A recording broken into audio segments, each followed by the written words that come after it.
Launch day. Tinder launches on iOS on September 2012, built inside Hatch Labs, a Los Angeles tech incubator backed by IAC. The project starts as Matchbox, then pivots sharply when engineer Jonathan Badin prototypes a simple left-right swiping mechanic inspired by a deck of playing cards. The swipe becomes the app's central hook, faster than typing, easier than reading bios, and crucially, addictive. Within months, Sean Rad and his early team promote Tinder on college campuses, handing out branded hot or not cards at USC fraternity houses to seed users and kickstart engagement. By early 2013, Tinder records over 350 million swipes per day, outpacing internal growth expectations and catching the attention of venture capital. At the TechCrunch Crunchies Awards that year, Tinder wins Best New Startup, beating out a field of better-funded competitors. Its instant match design, stripped of complexity, becomes the blueprint for a new generation of dating apps. The model works because it prioritizes scale over nuance.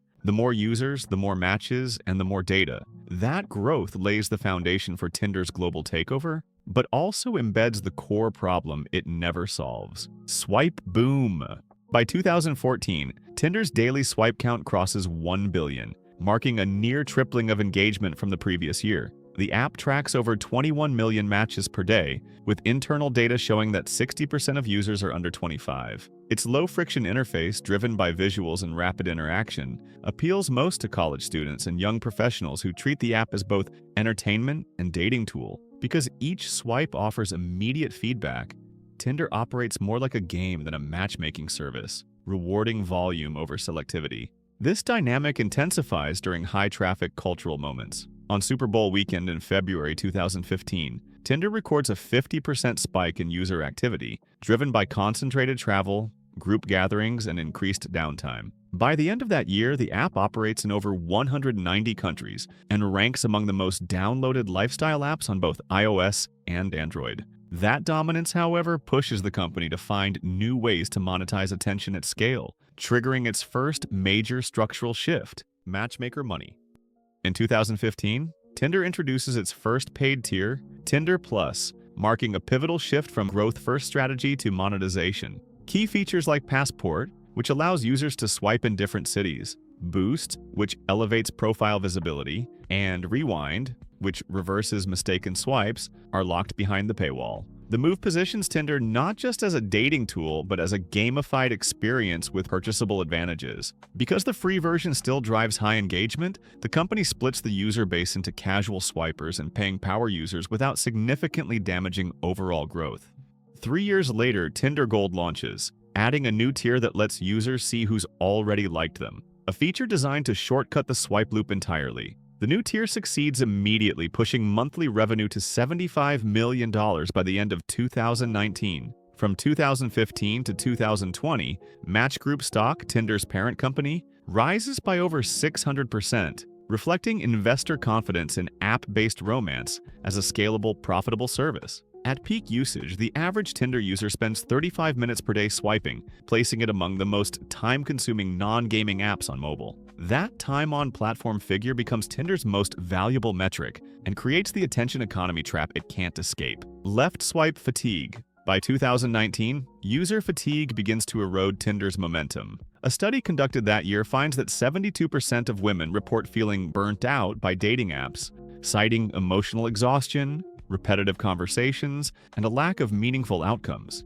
Internal usage data supports the trend. Only 4.16% of matches result in a conversation, and the average exchange ends in fewer than 12 messages. Because Tinder rewards volume over intent, users increasingly treat it as a passive activity, swiping out of habit rather than desire. The model breaks under its own scale. By 2020, the phrase "swipe culture" enters mainstream criticism, often linked to issues like choice overload and shallow interaction. Users report infinite choice paralysis, a phenomenon where too many options reduce satisfaction and lower follow-through.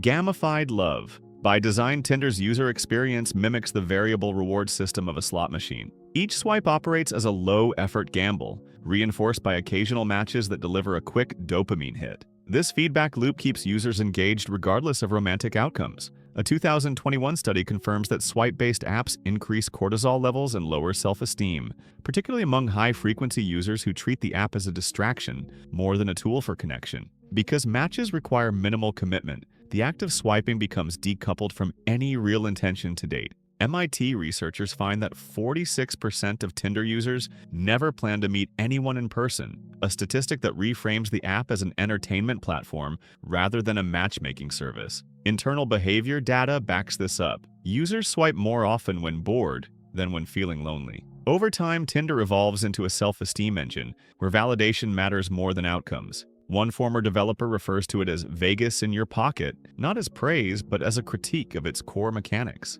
As this shift accelerates, the gap between user engagement and actual satisfaction widens, fueling the next major crisis point.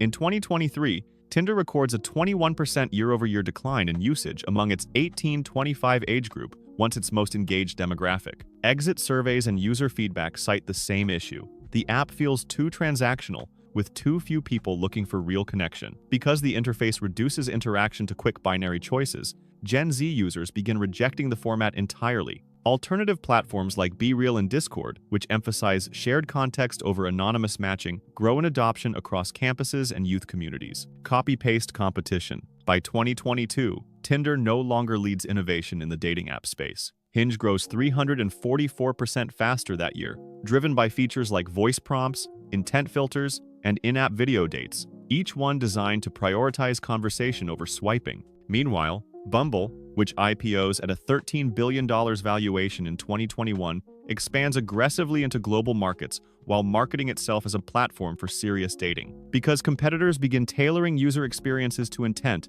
Tinder's one-size-fits-all swipe model starts to feel outdated.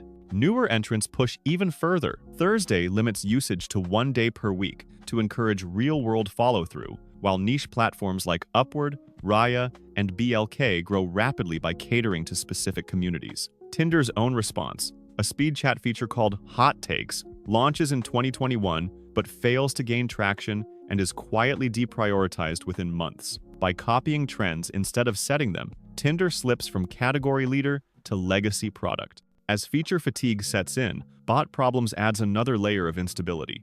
Bot problem. By 2023, evidence mounts that Tinder is struggling with rising bot activity. A 2022 analysis by cybersecurity firm Check estimates that up to 10% of profiles across major dating apps are fake, figures that apply similarly to Tinder based on user reports and platform audits. Common scams include fake crypto traders, phishing links embedded in chat prompts, and profiles designed to funnel users towards subscription content like OnlyFans. Because Tinder primarily relies on algorithmic moderation rather than mandatory identity verification, many of these bot accounts persist even when they violate platform rules. Competitor platforms respond more quickly. Bumble has offered selfie-based verification since 2016, and Hinge introduces a similar feature in early 2023. Tinder begins testing photo verification in 2020, but the global rollout remains limited and inconsistent. Meanwhile, the U.S. Federal Trade Commission reports a record $1.3 billion lost to romance scams in 2022, much of it tied to interactions on dating apps.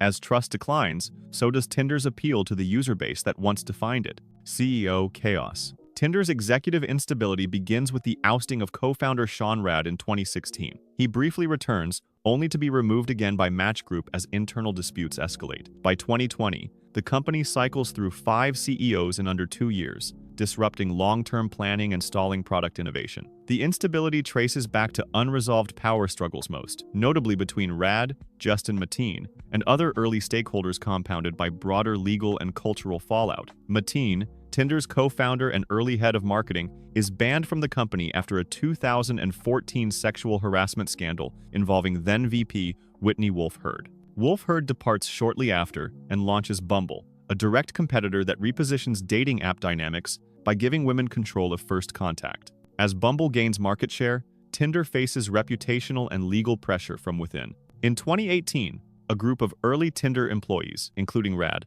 sue Match Group for $2 billion, alleging the company deliberately undervalued the app to deny them equity payouts. The lawsuit drags for years, revealing internal emails that further damage public perception. As executives cycle in and out, innovation slows, and core product development takes a backseat to damage control, just as Tinder's AI era begins to roll out. AI Love era. In 2023, Tinder begins integrating artificial intelligence tools directly into its core user experience. The platform rolls out AI-assisted profile writing, offering pre-generated prompts and bios tailored to user behavior. A separate feature uses machine learning to auto-select each user's best photo based on swipe data, lighting analysis, and historical performance. Later that year, AI-based match suggestions expand beyond proximity and looks, drawing on shared interests and chat history to generate compatibility scores. These tools aim to reduce decision fatigue and boost match quality, but the results don't align with user expectations.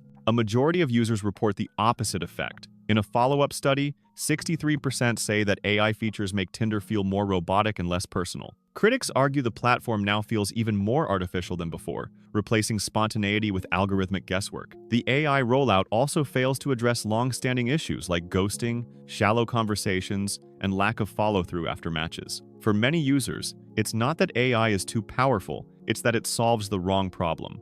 Dead app walking. By early 2025, Tinder's decline moves from sentiment to data. Global app downloads fall 28% year-over-year, marking the steepest drop since the app's launch in 2012. The weak enforceability of Tinder's core swipe patent has opened the market to clones and competitors. Because the swipe no longer belongs exclusively to Tinder, the feature that once defined modern dating becomes a commodity. The dating app landscape has changed, and Tinder hasn't kept up. So what do you think about the downfall of Tinder? If you liked this video, hit that like button and subscribe for more awesome content. See you guys.